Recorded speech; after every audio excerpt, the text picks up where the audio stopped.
ஜோதிட ரகசியங்கள் நேயர்கள் அனைவருக்கும் வணக்கம். இந்த பதிவில் நம்ம தெரிஞ்சுக்க போகிறது மிக விசேஷமான நாளாக கருதப்படும் தை அமாவாசை பற்றி தான் தெரிஞ்சுக்க போகிறோம். இந்த தை அமாவாசை நாளில் திதி கொடுக்க உகந்த நேரம் இது. அப்படி திதி கொடுக்கறதுனால நம்மளுக்கு என்ன பலன்கள்லாம் கிடைக்கும் அப்படின்றத பற்றி நம்ம இந்த பதிவில் தெரிஞ்சுக்கலாம். அமாவாசைனாலே ரொம்ப புனிதமான தினம்னு சொல்லுவாங்க. அதுவும் இந்த தை மாதத்தில் வரக்கூடிய அமாவாசை ரொம்ப ரொம்ப சிறப்பானதாக கருதப்படுது. தமிழ் மாதங்களில் எல்லா மாத அமாவாசையும் சிறப்பானதாக இருந்தாலும் இந்த தை அமாவாசைன்றது ரொம்ப விசேஷமாக இருக்குது. தாய் தந்தையரை இழந்தவங்க, தங்களுடைய பெற்றோர், அப்புறம் மூதாதையரை கருத்தில் நினச்சி இந்த அமாவாசை நாட்களில் விரதம் இருப்பாங்க.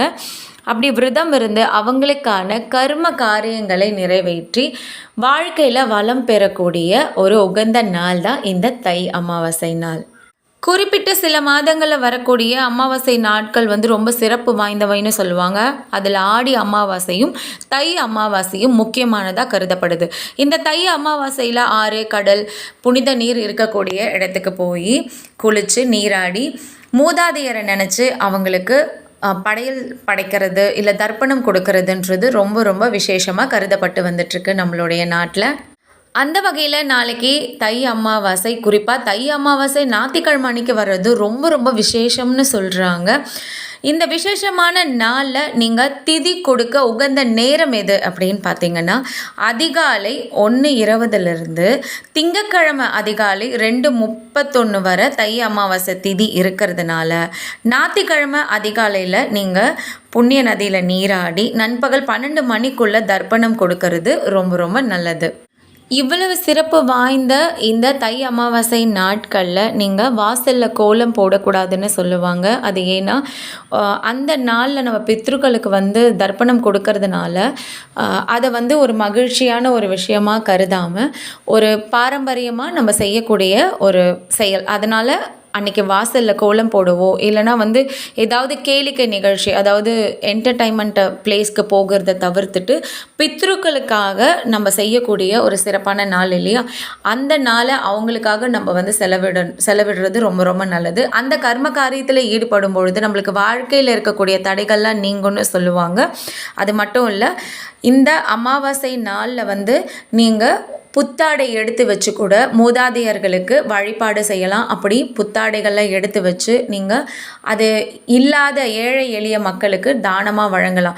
எனக்கு வசதி இருக்குது, நிறைய என்னால் செய்ய முடியும்னு யோசிக்கிறவங்க, உங்களுக்கு பித்ரு சாபம் இருந்தாலோ இல்லை வாழ்க்கையில் நிறைய தடைகள் இருந்தாலோ நீங்கள் என்ன பண்ணலாம், உங்களால் முடிஞ்ச அளவுக்கு ஒரு நிறைய துணி வாங்கி இல்லாத ஏழை மக்களுக்கு, வயதானவர்களுக்கு, ஏழை மக்களுக்கு நீங்கள் அந்த துணியை இந்த அமாவாசை நாட்களில் நீங்கள் தானம் பண்ணிங்க அப்படின்னா பித்ருக்களோட சாபம் இருந்தால் கூட உங்களுக்கு நீங்கிடும். அவங்களுடைய ஆசி நம்மளுக்கு கிடைக்கணும் அப்படின்னா முக்கியமாக இந்த அமாவாசை நாட்களில் நம்ம உபயோகப்படுத்திக்கிறது ரொம்ப ரொம்ப நல்லது. இந்த அமாவாசை, வருஷ திதின்னு சொல்லக்கூடிய அந்த தினங்கள், மகாலயபட்ச நாட்கள், இதெல்லாமே ரொம்ப ரொம்ப முக்கியமானது ஒன்று. இந்த நாட்களில் நம்ம செய்யக்கூடிய இந்த காரியங்கள் எல்லாமே நம்மளுக்கு புண்ணியத்தை அளிக்கக்கூடியதாக இருக்கும். அது மட்டும் இல்லை,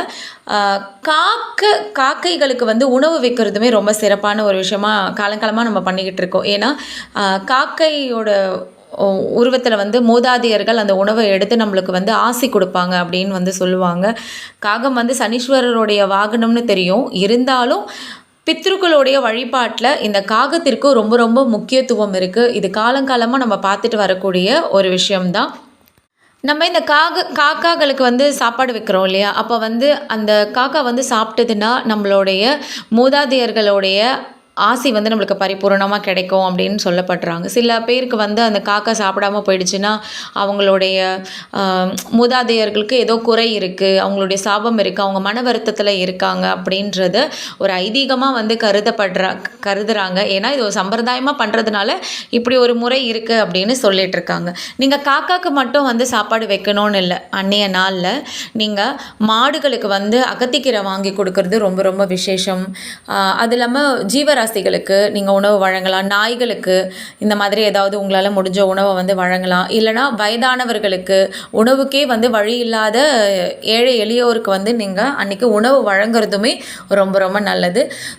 ஆடைகளிலும் நீங்கள் வழங்கலாம். உங்களால் என்ன பண்ண முடியுமோ நீங்கள் வந்து அதை செஞ்சீங்கன்னா, உங்களுக்கு அந்த மூதாதையர்களுடைய ஆசை பரிபூரணமாக கிடைக்கும்.